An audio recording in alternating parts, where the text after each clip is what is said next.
Les mosaïques romaines et les statues de marbre blanc représentent l'harmonie et les idéaux de beauté. Mais derrière leur froideur lisse se cachait une vie où les femmes n'appartenaient que rarement à elles-mêmes. Le mariage dans la Rome antique était rarement une union amoureuse.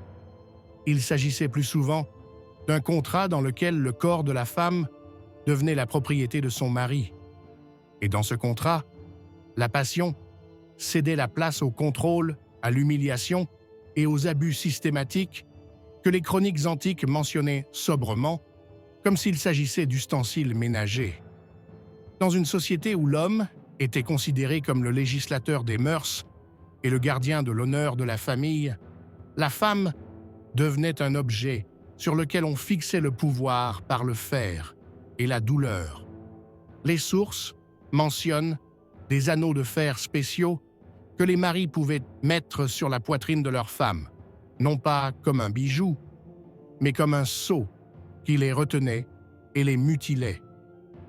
De tels dispositifs sont décrits dans des traités sur les châtiments et dans des observations médicales. Les anneaux comprimaient les tissus, empêchaient la circulation sanguine, provoquaient des inflammations et des douleurs constantes. Le corps de la femme devenait un instrument rappelant le pouvoir de son mari. Chaque respiration était limitée par le métal, chaque nuit était une torture.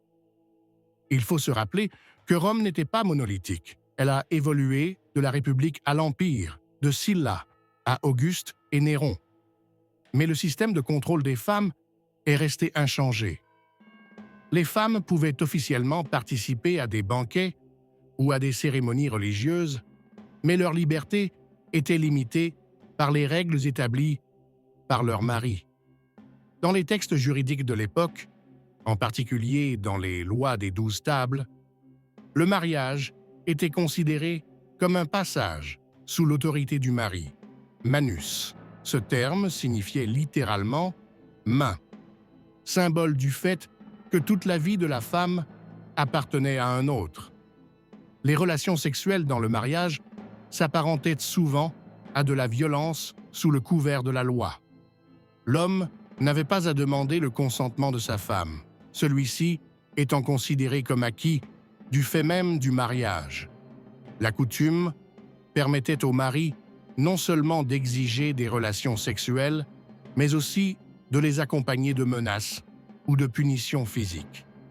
Le moraliste romain Caton l'Ancien déclarait ouvertement dans ses discours « Si un mari frappe sa femme, il agit conformément à la loi ».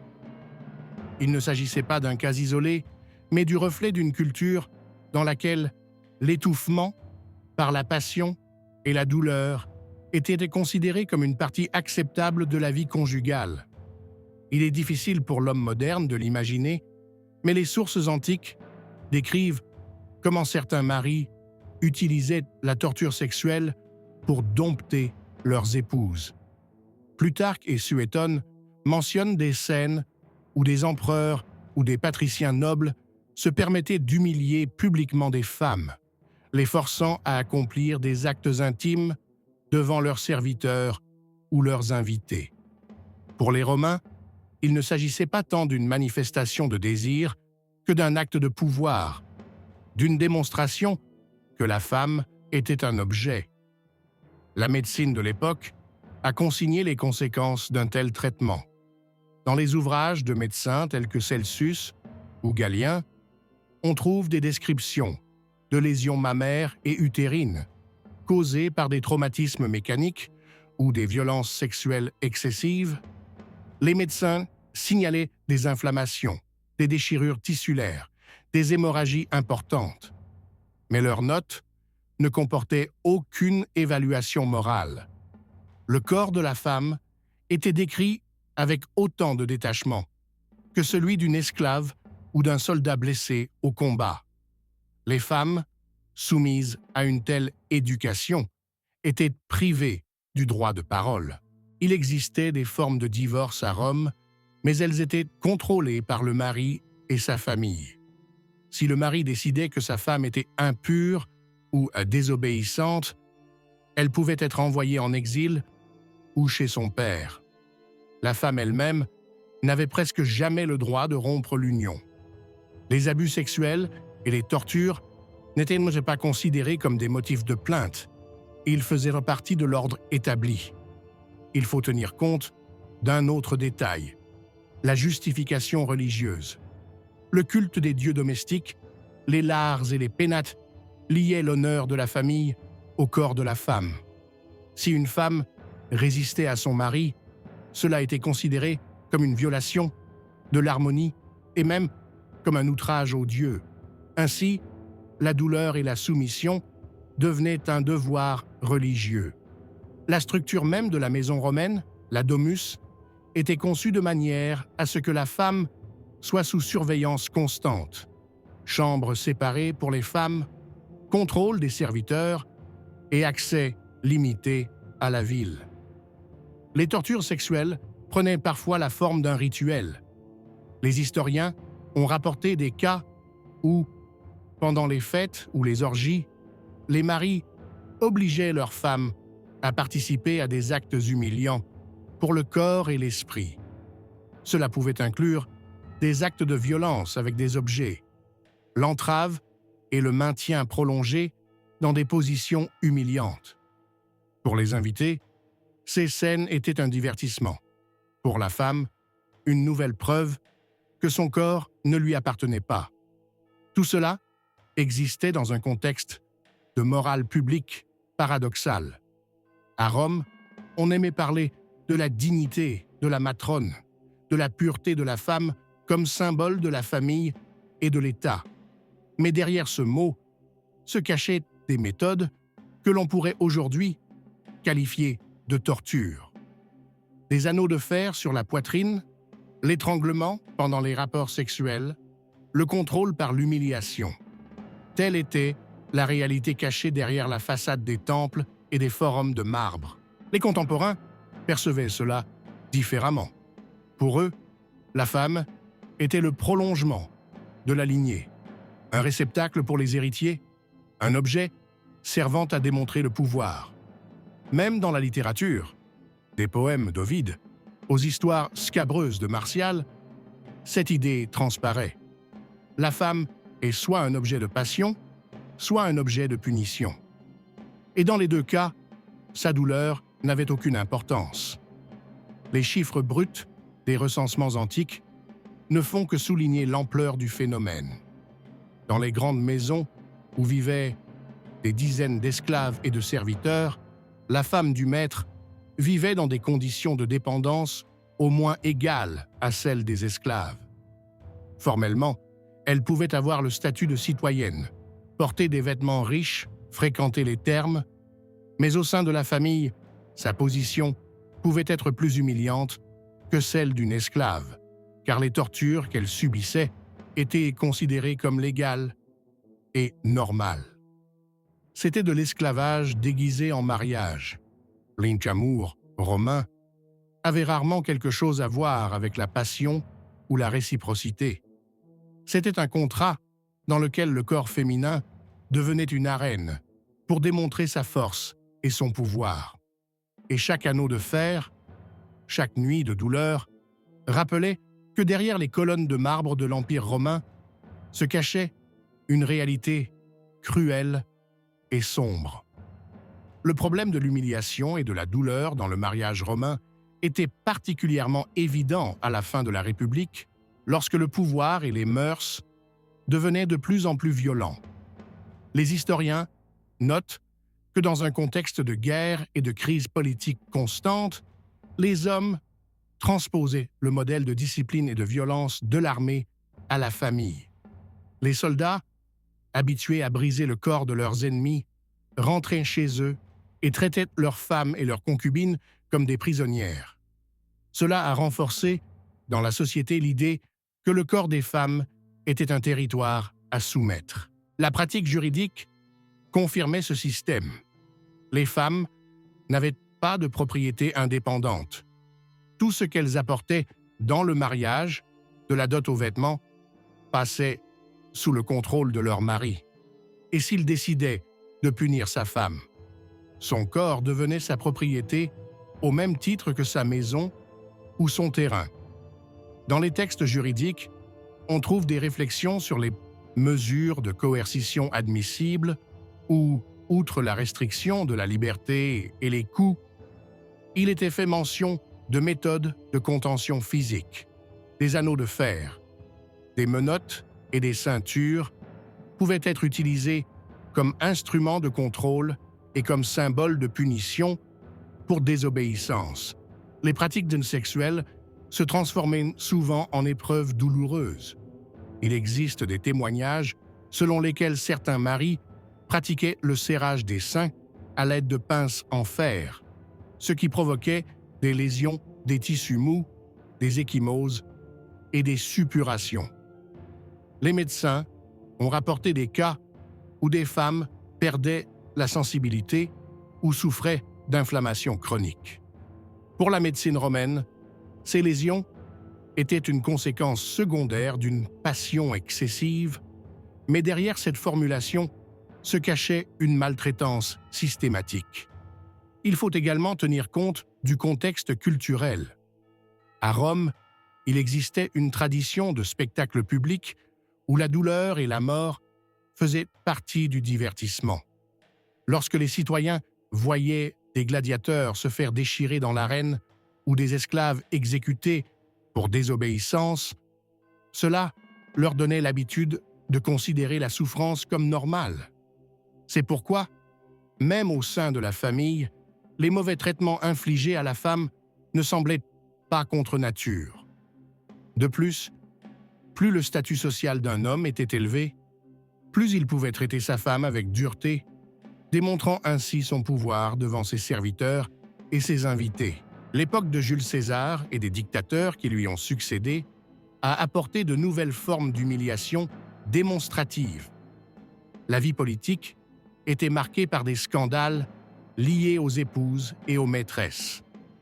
Les chroniques mentionnent des cas où des femmes ont été accusées d'infidélité et punies par une humiliation publique.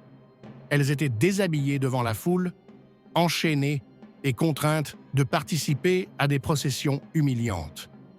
Et bien qu'il s'agisse d'un instrument politique, la même chose se produisait dans la vie privée, mais sans témoin. La violence sexuelle dans le mariage était considérée comme un droit inaliénable du mari. Il était jugé acceptable non seulement d'exiger des relations sexuelles à tout moment, mais aussi d'accompagner l'acte de coups ou d'autres méthodes disciplinaires. Les historiens notent que dans certains cas, les hommes recouraient à la torture pour exciter ou punir leurs femmes. Ils les retenaient de force, les ligotaient, utilisaient des objets douloureux. Les écrits de Suétone et Tacite font mention de telles pratiques parmi la noblesse, bien qu'elles aient été présentées comme des ragots sur la débauche des empereurs.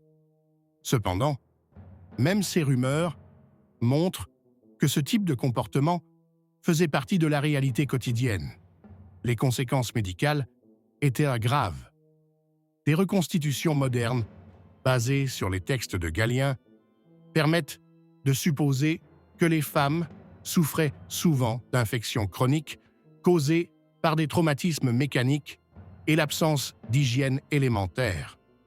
Le fer qui comprimait la poitrine laissait des blessures qui cicatrisaient mal.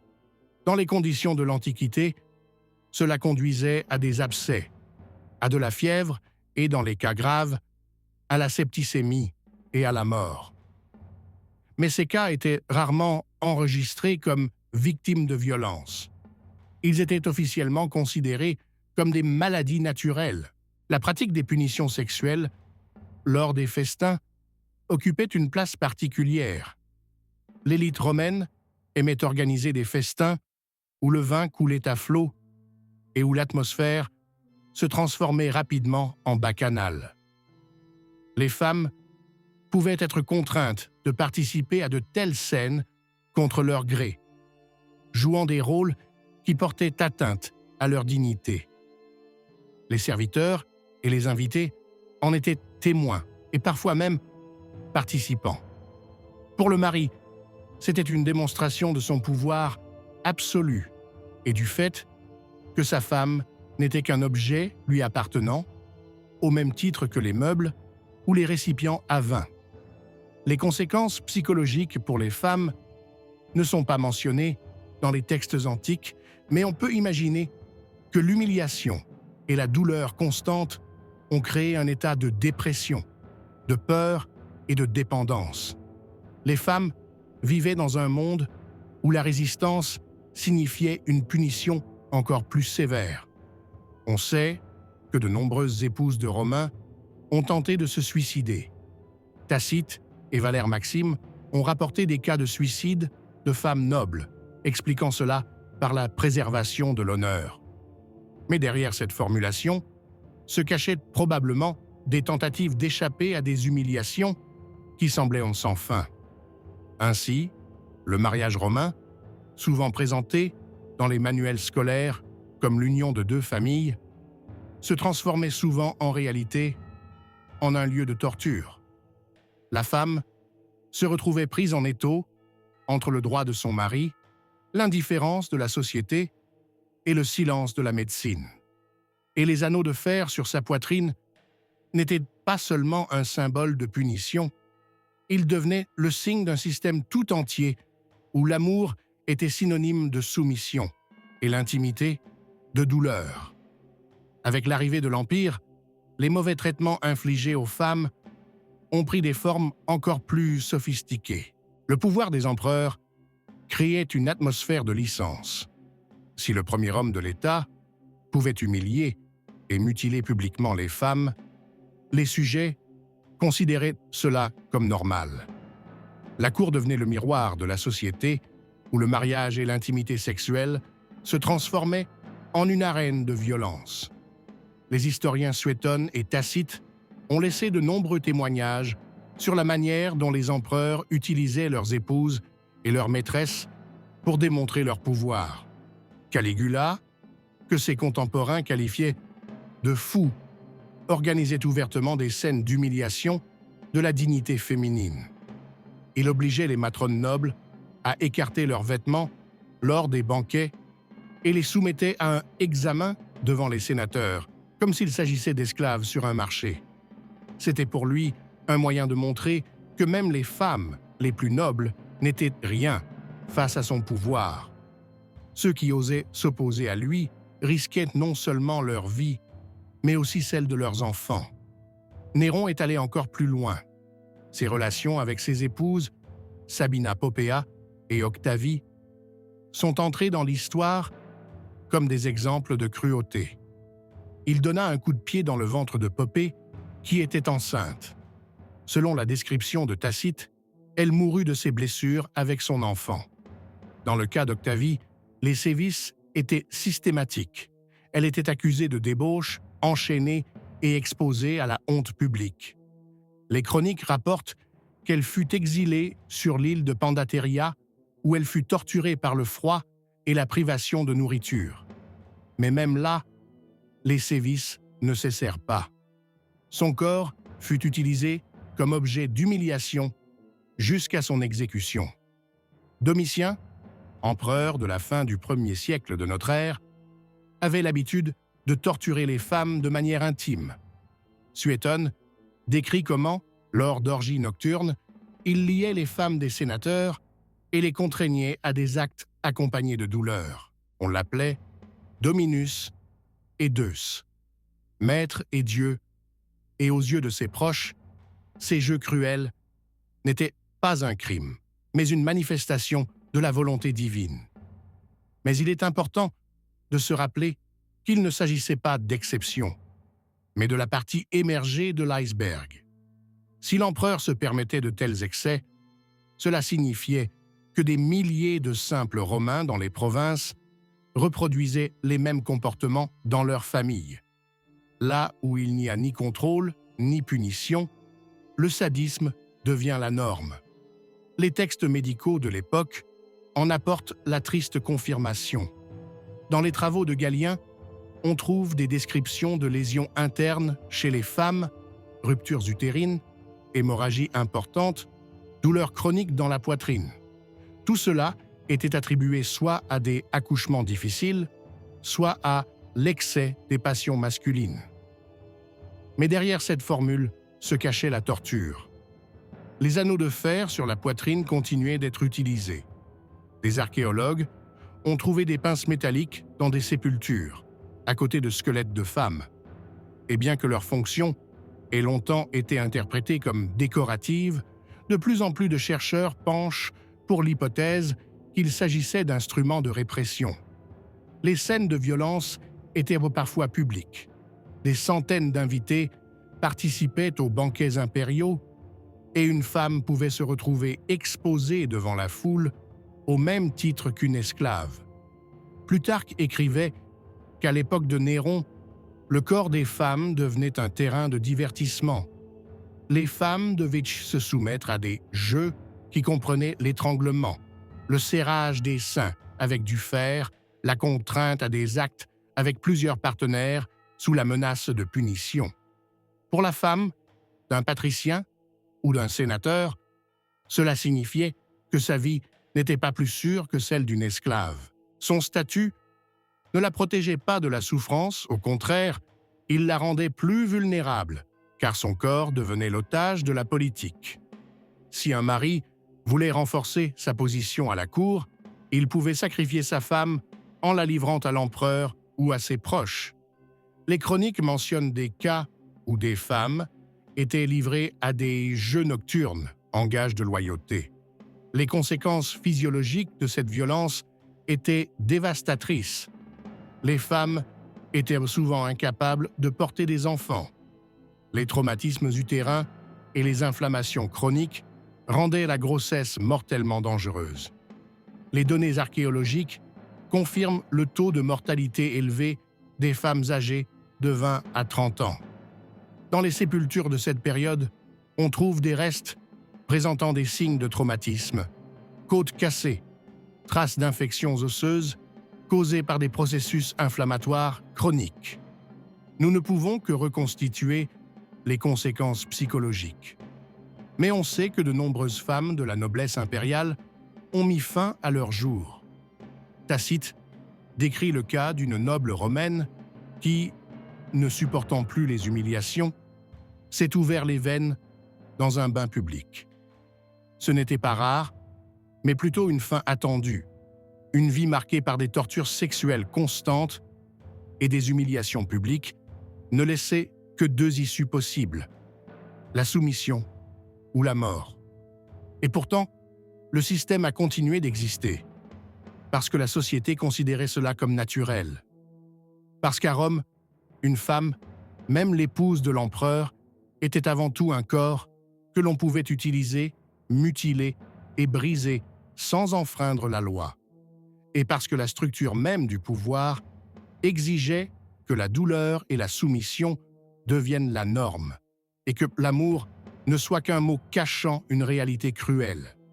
Si, dans les palais impériaux, la cruauté prenait la forme d'un spectacle, dans les provinces, elle faisait partie de la vie quotidienne. Des millions de Romains ne vivaient pas dans des villas en marbre, mais dans de simples maisons en pierre et en argile, dont les murs étaient trop fins pour étouffer les cris. Là aussi, le mariage restait un instrument de soumission, et les mauvais traitements infligés aux femmes étaient monnaie courante, que presque personne ne considérait comme un crime. Dans les familles des citoyens ordinaires, la cruauté ne se manifestait pas par les jeux sadiques raffinés des empereurs, mais par une violence systématique justifiée par la tradition. Lorsque le mari rentrait de l'armée ou du marché, si sa femme semblait désobéissante ou paresseuse, elle pouvait être battue avec une ceinture ou un bâton, privée de nourriture ou enfermée dans une pièce séparée. Parfois, on utilisait les mêmes pinces en fer ou de grossiers sintons en cuir pour serrer la poitrine ou le ventre. Ces instruments n'étaient pas réservés à la noblesse. Les forgerons et les artisans les fabriquaient sur commande, et des découvertes archéologiques dans les provinces ont mis au jour de simples anneaux en fer qui n'étaient manifestement pas destinés à être portés comme bijoux.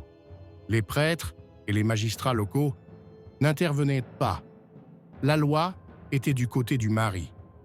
Dans les codes provinciaux, on trouve des mentions indiquant qu'un homme a le droit de ramener sa femme à la raison, et que s'il la tue, cela n'est pas considéré comme un meurtre, mais comme une mesure acceptable. Ainsi, le système lui-même encourageait la transformation du mariage en un lieu de torture. Pour les femmes issues de familles pauvres, la situation était aggravée par l'absence de soins médicaux. Si à Rome, il existait au moins des médecins qui constataient les inflammations et les blessures, en province, tout se limitait aux sages-femmes et aux guérisseurs. Les sages-femmes étaient confrontées aux terribles conséquences des mauvais traitements: seins mutilés, déchirures vaginales, hémorragie chronique. Mais elles ne pouvaient rien changer.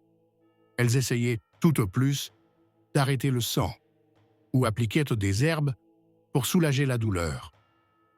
La structure sociale renforçait ce système. L'homme était citoyen, guerrier et contribuable.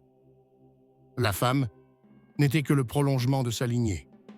Même les enfants étaient élevés de manière à percevoir la violence comme la norme.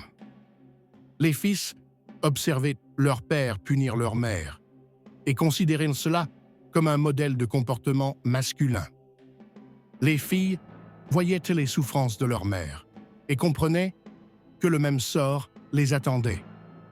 C'est ainsi que se reproduisait une culture dans laquelle le corps féminin n'existait que comme objet de pouvoir.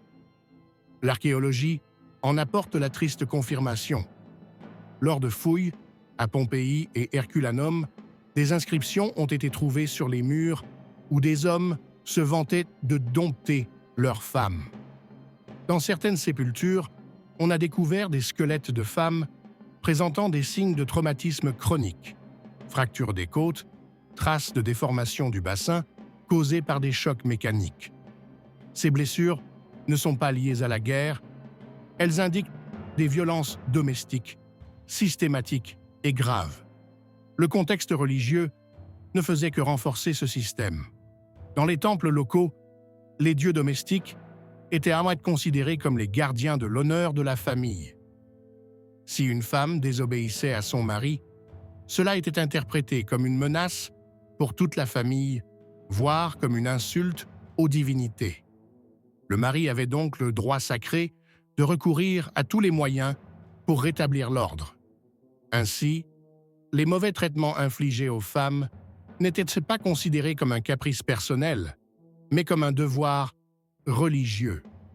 Les conditions de vie dans les provinces engendraient une cruauté particulière. Là où les guerres et les raids faisaient de partie du quotidien, les hommes, habitués au sang, transposaient la même logique dans leur foyer. Les femmes captives pouvaient être transformées en concubines, et les propres épouses devenaient un objet permettant de démontrer sa supériorité. Les maris organisaient souvent des scènes de punition en public devant leurs voisins ou leurs serviteurs afin de montrer qui était le maître. Pour la femme, c'était une double humiliation. La douleur physique s'accompagnait d'une honte impossible à cacher. Les conséquences médicales, dans les provinces, étaient encore plus dévastatrices. Le taux de mortalité élevé des femmes âgées de 25 à 30 ans s'expliquait non seulement par des accouchements difficiles, mais aussi par des traumatismes chroniques subis dans leur jeunesse. Les filles étaient mariées très jeunes, parfois à 12 ou 14 ans, et leurs corps immatures devenaient la cible de violences. Le serrage des seins, avec du fer ou des ceintures, entraînait des déformations, des troubles du développement des glandes mammaires et des inflammations pulmonaires. Les coups constants sur le ventre provoquaient des hémorragies internes. Mais tout cela n'était pas considéré comme un problème. Une femme pouvait toujours être remplacée par une autre. Dans de rares cas, des témoignages écrits de résistance ont été conservés. Dans des lettres provenant des provinces égyptiennes, qui nous sont parvenues sur des papyrus, on trouve des plaintes de femmes contre leurs maris qui les traitent pire que des esclaves. Mais ces lettres étaient adressées à des proches et n'avaient aucune valeur juridique. Elles ne font que témoigner du désespoir des femmes, qui savaient que personne ne les défendrait. Ainsi, la vie d'une femme romaine de province ne différait guère de celle d'une esclave.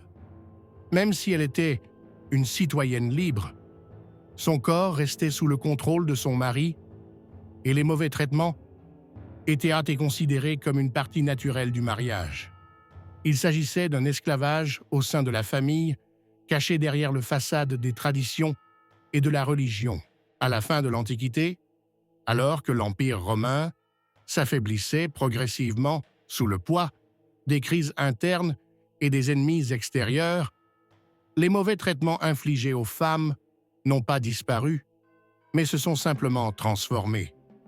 Les lois s'adoucissaient sur le papier, mais la pratique restait la même. Même lorsque le christianisme est devenu la religion dominante et que les sermons ont commencé à prôner la miséricorde et l'égalité des âmes devant Dieu, dans la réalité, le corps de la femme continuait d'être considéré comme la propriété de l'homme. Des auteurs chrétiens tels que Tertullien ou Augustin appelaient à la modération et au mariage au nom de l'honneur et de la chasteté, mais leurs textes conservaient la même logique de contrôle. La femme devait se soumettre à son mari comme l'Église se soumettait au Christ. Cette formule légitimait la soumission de la femme, mais y ajoutait désormais un élément religieux.